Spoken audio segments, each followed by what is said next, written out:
And the Exterminating Angel, it stuck out because Buñuel himself described it as his dark, his black pearl or something was his phrase he had for it. It's like a sort of eye, you know, in his films. The others is full of colour, full of jokes and gags, you know, kind of slapstick. But the Exterminating Angel is this one that it's like something that doesn't blink, it just looks at you. When I watched the first movies, I remember I was thinking, oh my God, I don't know how someone is able to do these things and to make this and without any shame and with such a freedom.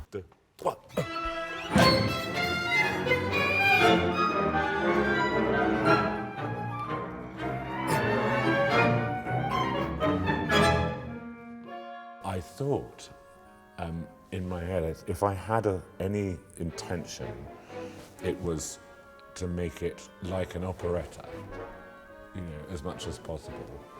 And the way it has come out is like a sort of very, very dark operetta. I call it horroretta or something. So, because of the nature of the subject. It is very curious what you said, because the first time I was using the strong influence of Exterminating Angel, it was when I was staging Fledermaus in Cardiff, yeah.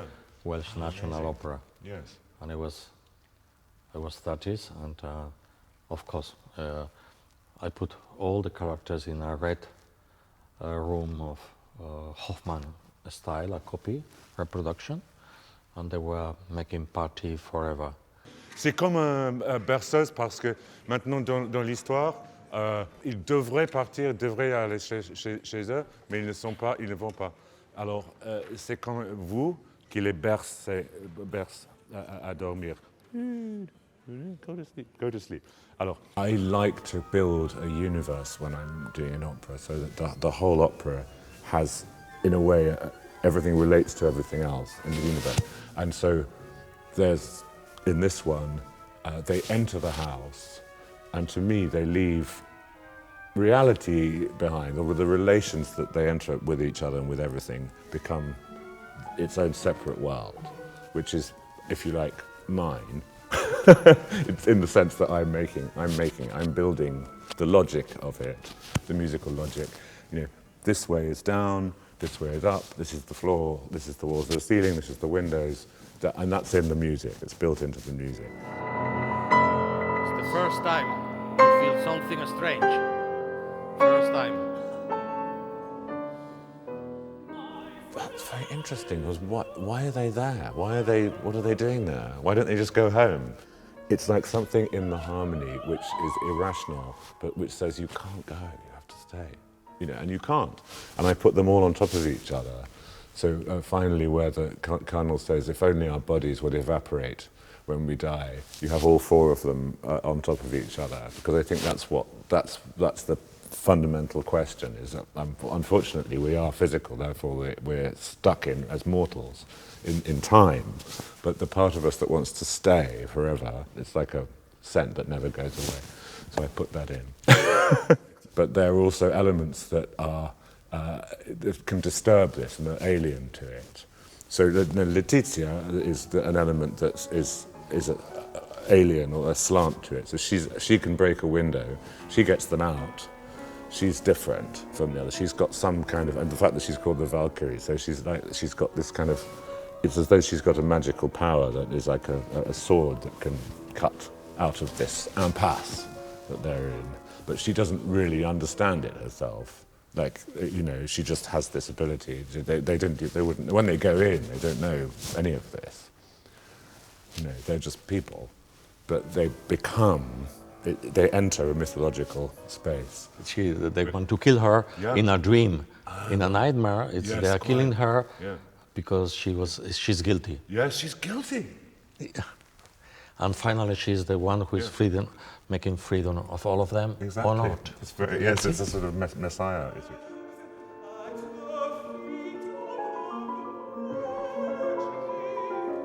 The piano piece that is played in the film, I think it's Scarlatti, And then they say, oh, play some Paradisi, and then she does it. So I've done it that, rather than have the Scarlatti piano piece, of course, I've written a piano piece, but it's based on a beautiful Jewish folk song in Ladino, in the Spanish Jewish language. A really beautiful song, which has a very special harmony to it that never ends, so that it never resolves. That is also a very Jewish idea. There is no resolution, it simply continues, and this thing becomes the new thing, and that's reality, that's all there is.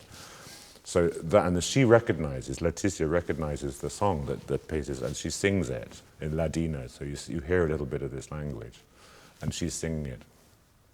And then they finish it, and instead of saying play something by Paradisi, the idea is that is by Paradisi. They say play something by Adès, because of course in Spanish, Paradisi and Adès are opposites.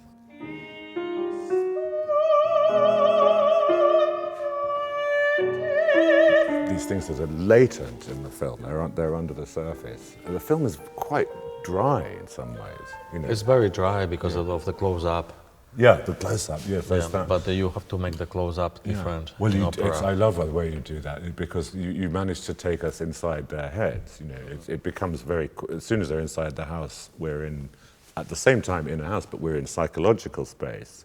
Very quickly, you make that very clear, I think. And that means, of course, in the psychological space, anything can happen.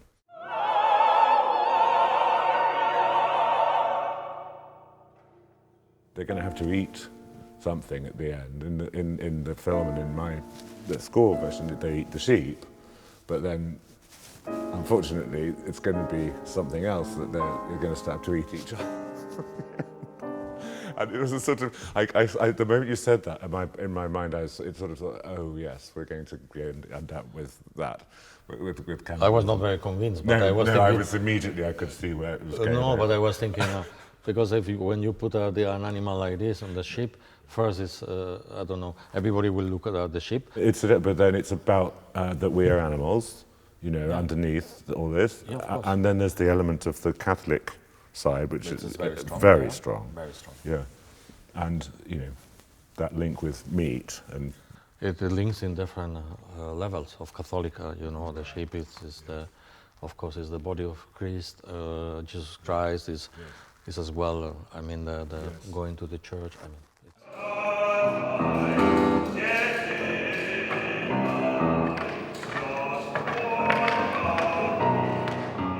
But this is incredible, because I was not conscious, but I felt all this. Doing it with them. Yes. I felt all this input in the music. That's why I was, for a moment, I was forgetting the text, I have to confess, and just following the inputs of the music. And it was, it's nice, because all this stuff, I think... It's all in there, yes. I hope so, I think it's there.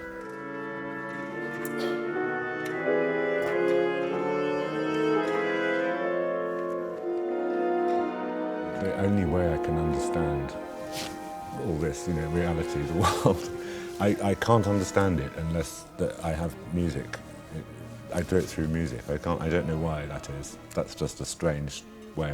Some people do it through philosophy, or, you know, having a routine or whatever, or having, I don't know, I mean, millions of things. But with me, I don't understand it unless I can sort of, if you like, sing myself from one situation to another and see the musical relation. That's my easiest way to explain how I get from one moment to the next, is in musical terms.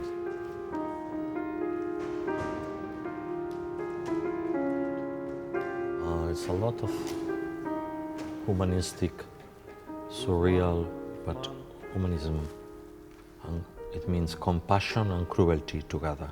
This is Thomas with the music. This is not the movie. And this is very strong for me.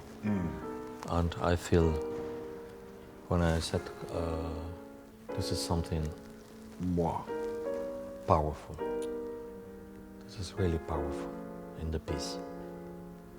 That's why all the singers they're at the end.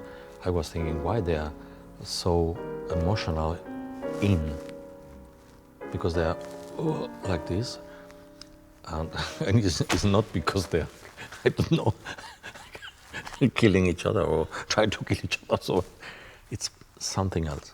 And I said yesterday, I said to them, we are not going to talk about what is the thoughts, nothing, because this is everybody.